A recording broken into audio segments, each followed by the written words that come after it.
Salam TV, the solution for humanity. আসসালামু আলাইকুম ওয়া রাহমাতুল্লাহি ওয়া বারাকাতুহু। সুন্নত খুবই গুরুত্বপূর্ণ একটি বিষয়, কারণ আল্লাহ রাব্বুল আলামিন মানুষকে সৃষ্টি করেছেন একমাত্র আল্লাহ রাব্বুল আলামিনের ইবাদতের জন্য। আর ইবাদত কবুলের শর্ত হলো দুইটি এমন গুরুত্বপূর্ণ শর্ত আছে, এই দুটি শর্তের একটি শর্ত যদি অনুপস্থিত থাকে কোনো ইবাদত আল্লাহর কাছে কবুল হয় না। এর একটি হলো আল ইখলাস, আর একটি হলো মুতাবাআতুস সুন্নাহ।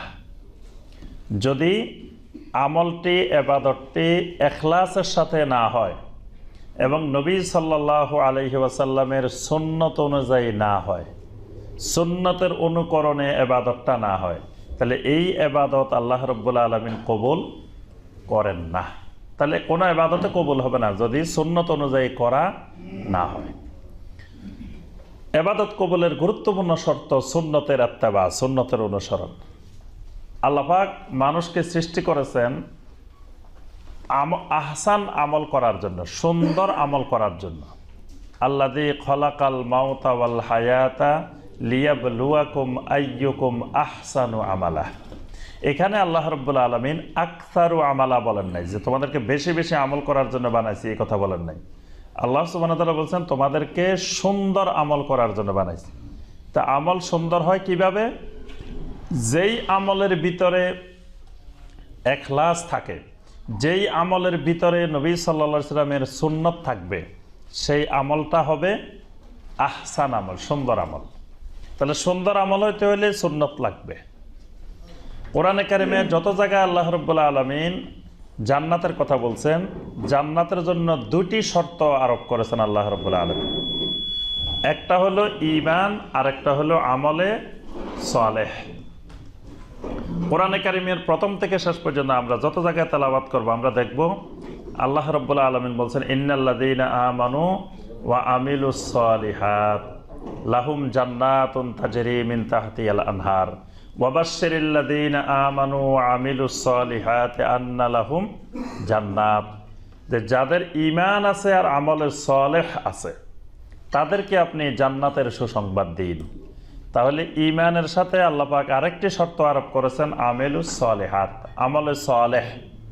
শুধু আমল বলেন নাই যে আমল করলে জান্নাত পাওয়া যাবে, এই কথা আল্লাহ পাক বলেন নাই, বলছেন আমলে সালেহ। শর্তটা দিয়েছেন, একটা শব্দ যোগ করছেন যে আমলে সালেহ। তা আমলটা সালেহ হয় কিভাবে? আমলটা সালেহ হয় যখন ওই আমলটার ভিতরে ইখলাস থাকবে এবং ওই আমলটা নবী সাল্লাল্লাহু আলাইহি সাল্লামের সুন্নতের অনুকরণে হবে, তখন এই আমলটা হবে আমলে সালেহ। তাহলে কোনো ব্যক্তি জান্নাতে যেতে হলে আমলে সালেহ লাগবেই। আমলে সালেহ না হলে কোনো ব্যক্তির পক্ষে স্বাভাবিকভাবে জান্নাতে যাওয়া সম্ভবপর হবে না, সুন্নতবিহীন। তাহলে আমলে সালেহ হতে হলে সুন্নত লাগবে।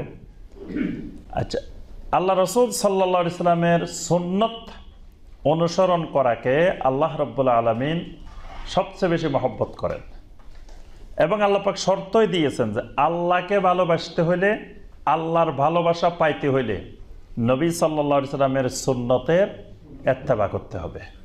সূরা আলে ইমরানের 31 নম্বর আয়াত আল্লাহ সুবহানাহু ওয়া তাআলা বলছেন কুল ইন কুনতুম তুহিব্বুনাল্লাহা ফাত্তাবিউনি। রাসূল আপনি বলুন, যদি তোমরা আল্লাহকে মহব্বত করো তাহলে আমার ইত্তেবা করো, আমার সুন্নতের অনুসরণ করো। ইউহিব্বুকুমুল্লাহ, সুন্নতের অনুসরণ করলে আল্লাহ রাব্বুল আলামিনও তোমাদেরকে মহব্বত করবেন, ভালোবাসবেন। সুবহানাল্লাহ। ওয়া ইয়াগফির লাকুম যুনুবাকুম, আল্লাহ রাব্বুল আলামিন তোমাদের গুনাহগুলো মাফ করে দিবেন। সুবহানাল্লাহ। তাহলে সুন্নতের ইত্তেবা করলে আল্লাহ রাব্বুল আলামিন তাদেরকে ভালোবাসেন, আল্লাহ রাব্বুল আলামিন তাদের গুনাহগুলো মাফ করে দিবেন। সুবহানাল্লাহ। কোনো ব্যক্তি যদি সুন্নতের ইত্তেবা করে, সে মূলত আল্লাহরই হুকুম পালন করে। সুন্নতের ইত্তেবার মধ্যে আল্লাহর সন্তুষ্টি। নবী সাল্লাল্লাহু আলাইহি সাল্লাম কোনো কথা আল্লাহর অনুমোদন ছাড়া, ওহী ছাড়া দ্বীনের ব্যাপারে বলেন নাই। আল্লাহ পাক সূরা আন-নাজমের 3 এবং 4 নম্বর আয়াতে বলে দিয়েছেন, ওয়ামা ইয়ানতিকু আনিল হাওয়া ইন হুয়া ইল্লা ওয়াহয়ুন ইউহা, যে দ্বীনের ব্যাপারে আমার নবী কোনো কিছু খেয়াল খুশি মতো ইচ্ছা মতো বলেন নাই, যেটাই বলেছেন সেটা আল্লাহর পক্ষ থেকে ওহী ছিল, ওহীর আলোকেই বলেছেন।